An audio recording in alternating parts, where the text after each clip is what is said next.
If you go down in the woods today, you're sure of a big surprise.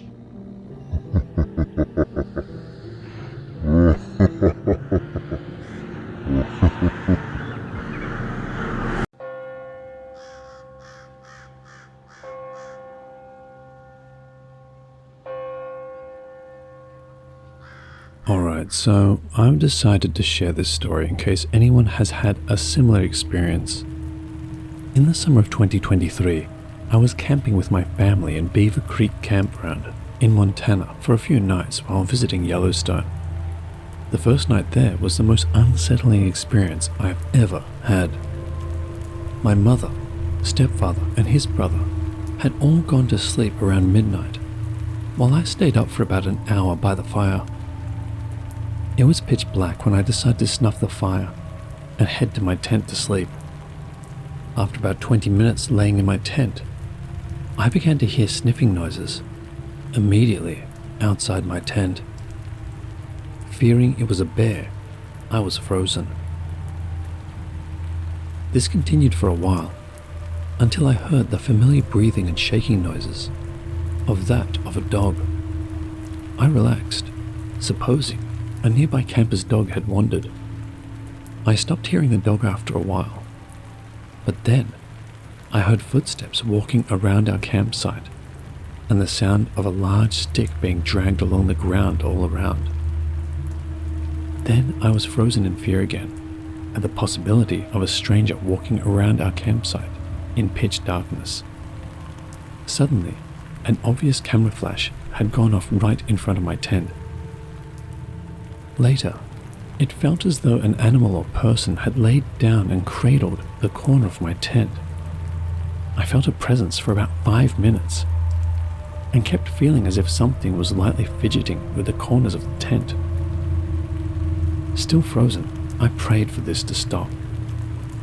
But then, I was forced to make this person or whatever acknowledge my awareness of the situation when I sensed another's touch on the zipper of my tent door. I called out loudly, "Who's there?" My stepdad awoke and called out to me while I was too afraid to open my door. 10 seconds passed when I knew he was out of his tent with his gun. Then I emerged. However, there was nothing there, and after I called out, I didn't hear or sense any movement going away from the campsite. All the while, my mum and stepdad have a dog in their tent, which reacted to nothing the whole time. I slept in the car the next 2 nights, and nothing else happened. Anyone have any weird encounters like this in Montana, near Yellowstone, or in general? Thank you for listening to my story.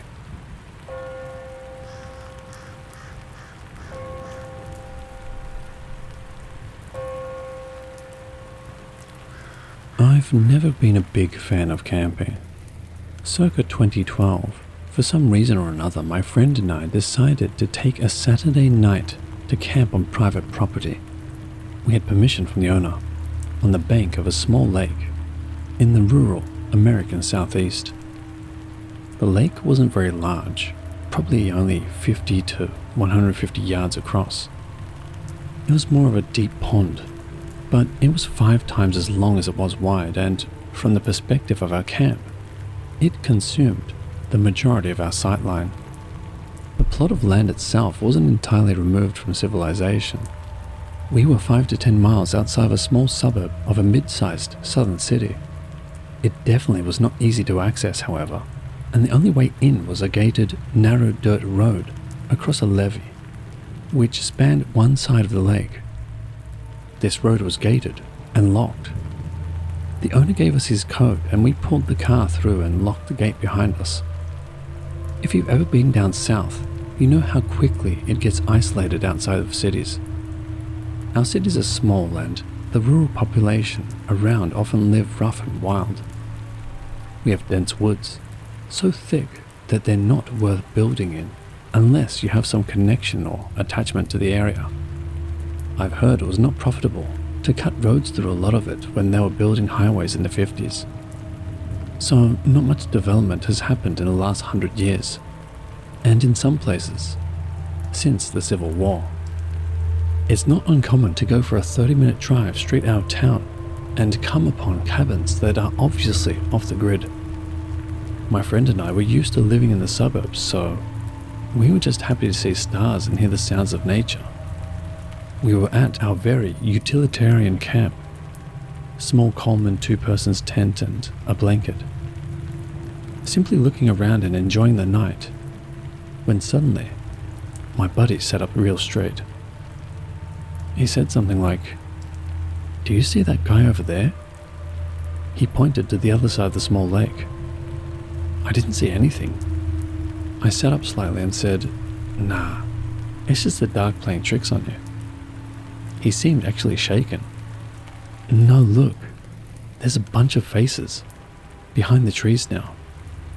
That got my attention, and I sat up fully, rubbing my eyes to try and gain full focus. And then I saw them. Small, round, white faces stared back at me from across the lake.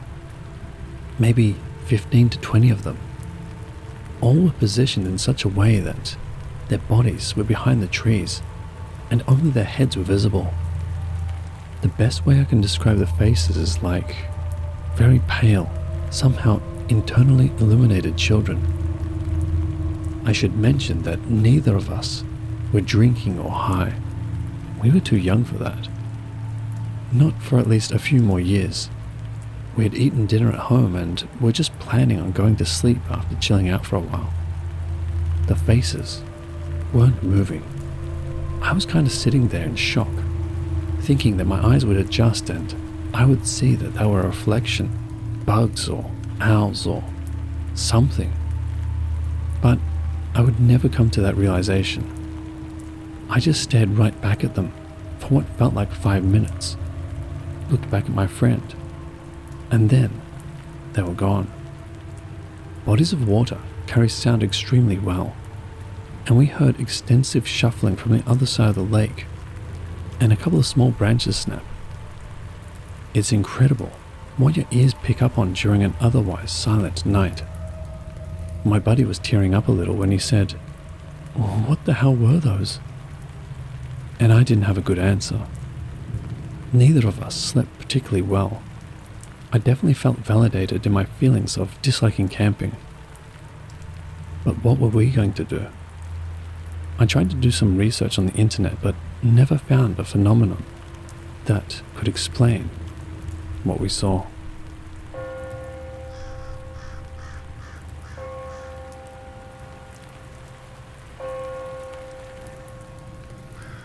It was early spring 2016. I had just turned 24 years old. My friend and I just reached our main spot to camp, Black Canyon Rim Campgrounds, just outside of Payson, Arizona.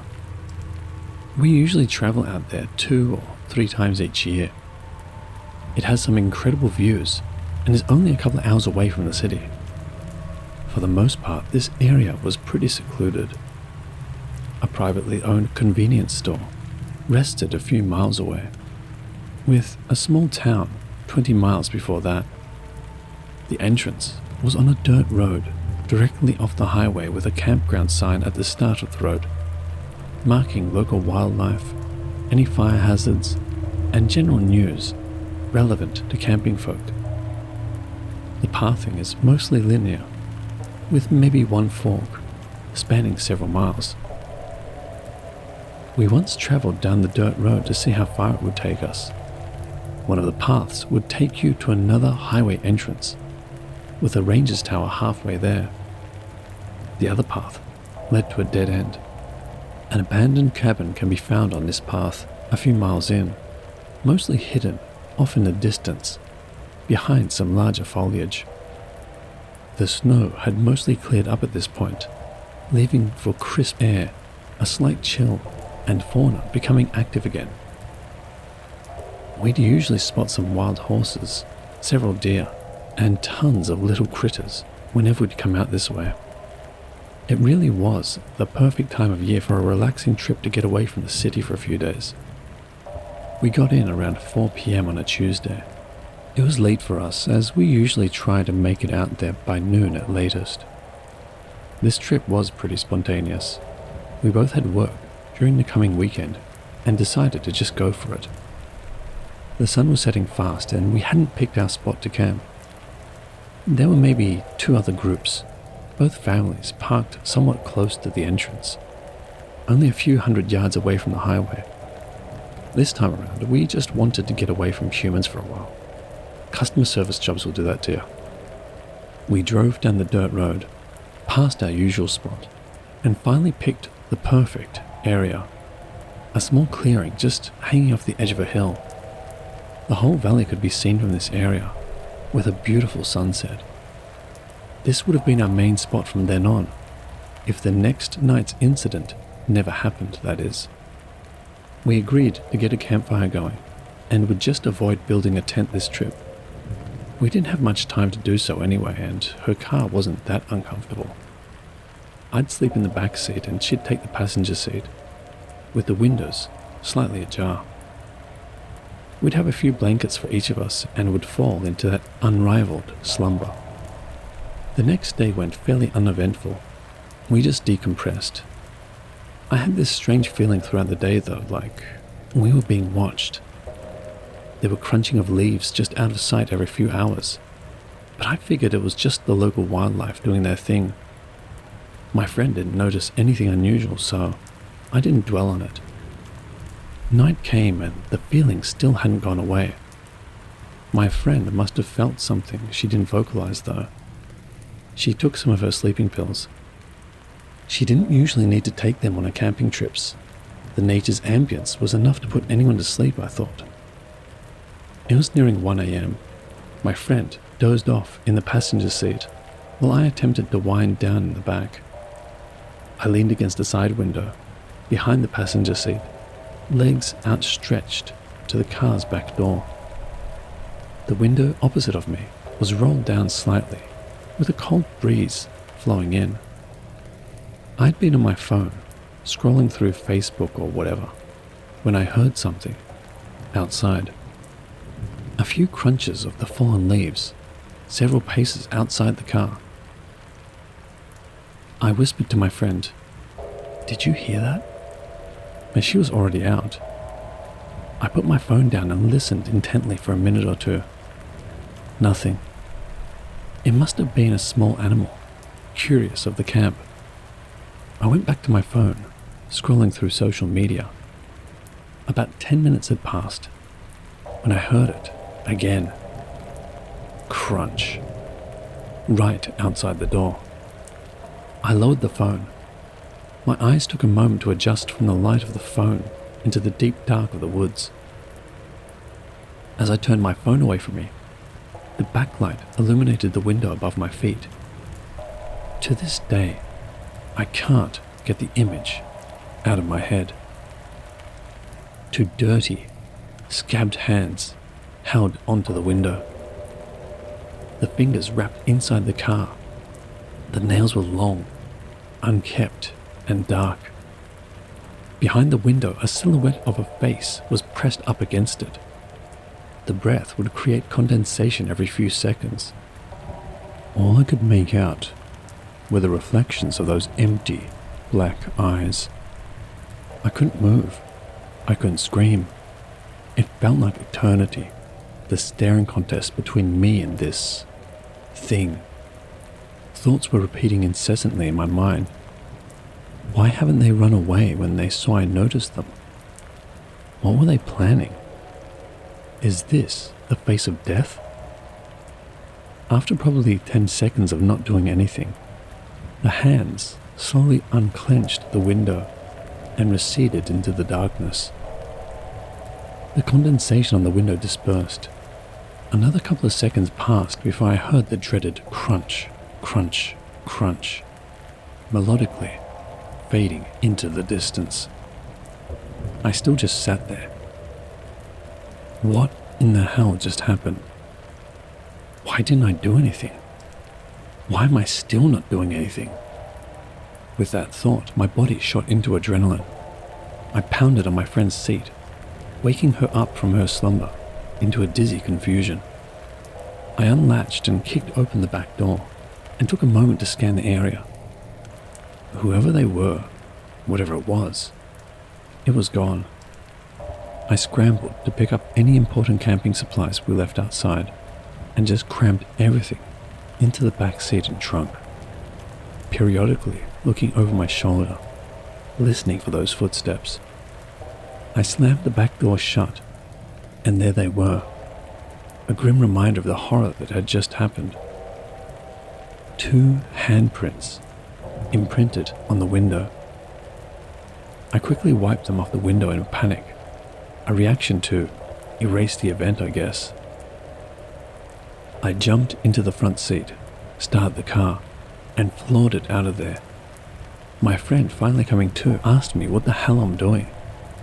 "We gotta go," I said. "There's someone out there." I didn't see whatever or whoever it was while fleeing the scene.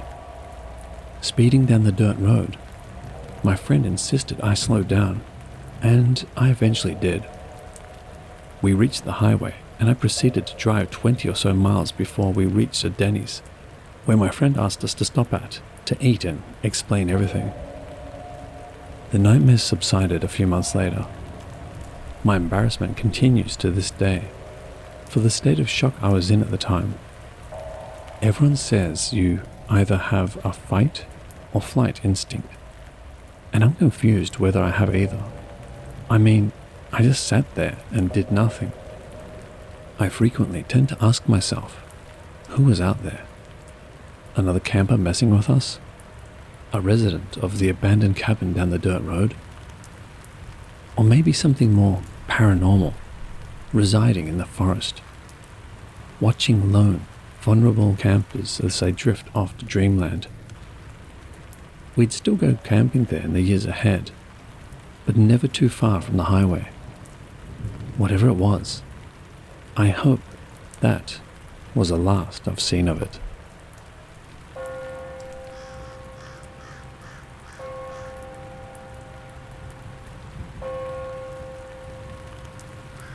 For some background, I don't live in Missouri, currently living in Mississippi, but I have several friends up north in Missouri who I'll occasionally go camping with. These 2 incidents happened about 2 years apart, and both happened in Missouri. And funny enough, one of my friends was present for both incidents. The first incident happened outside Ozark.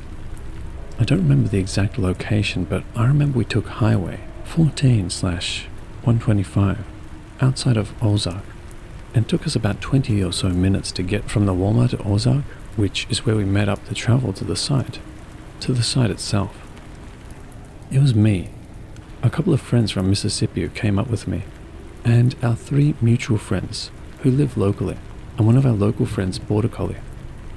This wasn't a dedicated campsite or anything. It was literally off the road, down a small trail going down a steep hill into a valley with a creek running through it. One of my local friends who liked to scope outdoor sites for bouldering and rock climbing had found out about it, and his family had been coming out to this place for a while, so he was pretty familiar with the area.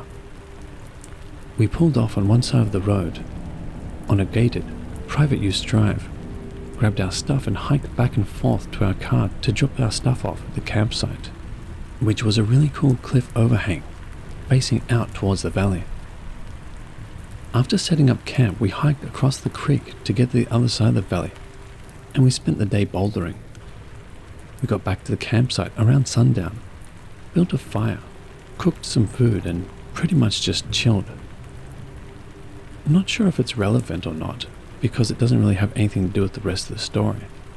But while we were talking around the fire, we heard some kind of animal call across the valley that sounded really weird. It happened a few times, but only when someone was talking, so none of us heard it clearly, but we all keyed in and noticed it at the same time and decided to shut up and listen in case it did it again. Of course it didn't, and we all agreed it was a tad creepy, but we didn't think much of it. We sat around and talked the rest of the evening, and about 9:30 the fire died, and because it had started drizzling, we had no dry wood. We had brought some extra in one of the cars, and some extra water and snacks.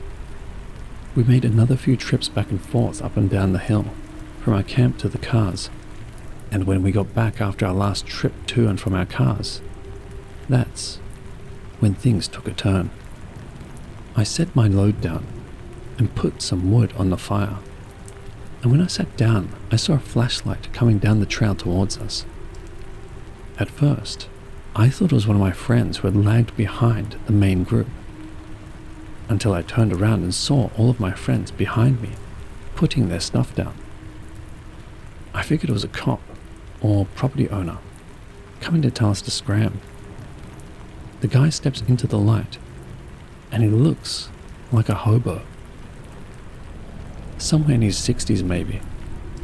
Long hair, long beard, clothes covered in dirt. One of my friends called out something like, "Hey, who are you?"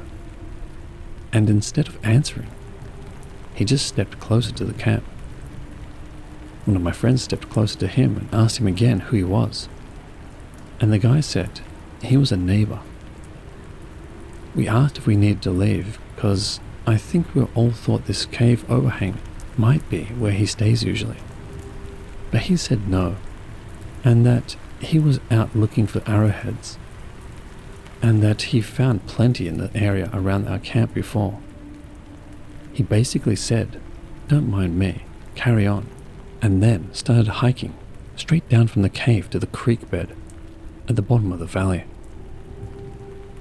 This was straight down a steep incline, covered in trees, bushes, and even a little stream feeding into the creek. It wasn't something we could do in broad daylight, so it would be weirder for a 70-year-old to go down it with only a flashlight in the middle of the night. We took that as a sign he knew his way around the woods. Even then, he moved pretty slow, and we watched him from the cave until he disappeared.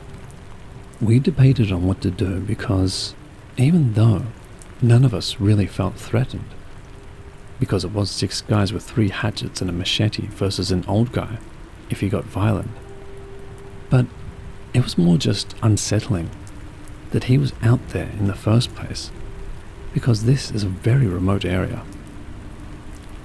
We decided to just leave in case he decided to come back while we were sleeping, and we grabbed as much as we could and started hauling essential stuff from the camp back to our cars. It took another 3 trips and probably 30 minutes just to get everything, and as we hauled our stuff back to the car, we heard the guy who by now would have been at the creek making wolf calls. Not in like a creepy werewolf way, even though it was still creepy. Just like a guy doing his best imitation of a wolf. We finally got everything into the cars, and right before we got in to leave, my 3 friends that were parked behind, who had traveled separately in their own car, suddenly yelled, "We gotta go now," and jumped in the car. We jumped in the car and we tore out of there, back to Ozark. We met up later in the Walmart parking lot to talk about what had happened. They said they had seen another person with a flashlight approaching our cars while we loaded up. Our cars were across the road and up the hill from our camp, and the guy had gone down the creek below our camp, so there's no way that the old guy had looped around us and above our cars on the opposite side of the highway while we made our trips to and from our car. We would have noticed because he would have had to go around the trail unless he wanted to spend a good hour crawling up rocks and trees. Looking back, I'm convinced he was howling like a wolf to signal to someone across the highway to move in on our cars. That means there's at least 2, and who knows how many more weirdos chilling in the middle of nowhere in the Missouri Ozarks. This happened east of Ozark, Missouri, and likely somewhere between Oldfield and Keltner.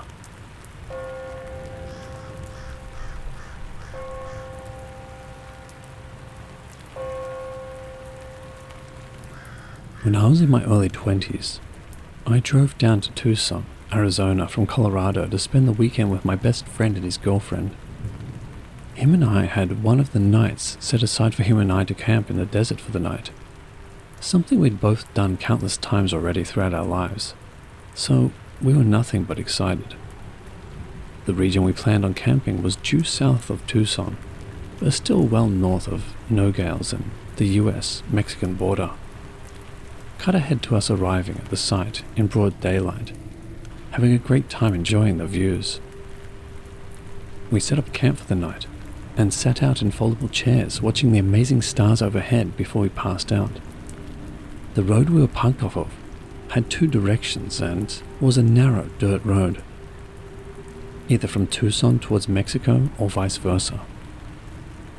As we sat peacefully, a large vehicle with insanely bright blue headlights rounds the corner, coming from the south. Even from hundreds of feet away, they absolutely blinded us with those headlights. Instead of continuing down the road, they noticed our tents and pulled off towards us. As they got closer, we could tell this wasn't a border patrol truck. It was a very nice, all-black Escalade with tinted windows you could barely see through. The front two car doors opened, and two Hispanic men in flashy, nice clothing got out and walked up to us. The headlights, still on and blasting us with light from up close, casting an ominous silhouette of the two men as the light shined from behind them. They asked us, "Which way to Tucson?" We're speechless for a second, but I tell them that it's down the road, in the way they were headed. They stared at me hard in the eyes for several moments, until I was probably visibly rattled. I was fully convinced we were about to be executed or worse, right then and there. They both laughed their asses off and said, "Have a good night, white boys," and drove off towards Tucson. We didn't sleep so well that night. It may just seem like another simple conversation, but that shit shook us so hard, we both said nothing of it the next morning, and for years afterward. I brought it up to him last year and reflected on it. We both agreed they were probably cartel, and were just trying to strike fear into us. They succeeded. And because of those headlights, for the life of me, I cannot remember what their faces looked like, even standing right in front of me. And honestly, I'm glad I don't remember. There's some parts of the desert you just don't go.